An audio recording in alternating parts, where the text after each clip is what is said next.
నేను నా దూతను పంపుచున్నాను. మీరు వెదుగుచున్న ప్రభువు అనగా మీరు కోరు నిబంధన దూత తన ఆలయమునకు హఠాత్తుగా వచ్చును.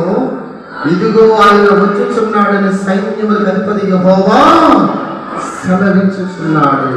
గర్భాలయములకు ఎందుకు వచ్చింది దూత? యేసుక్రీస్తు దూత గర్భాలయములకు ఎందుకు వచ్చింది? ఆయన శరీరాన్ని చీల్చి శరీరానికి లోకానికి వచ్చి పాపిష్ట మనుషుల చేత ఆయన శరీరాన్ని తూర్తులుగా చీల్చి గర్భాలయమున ఆ తెరను చీల్చడానికి ఆయన శరీరంగా ఈ లోకానికి వచ్చారు. హల్లెలూయా. మార్గం అదే మార్గం. మరి ఇప్పుడు నువ్వు ఏ సంబంధం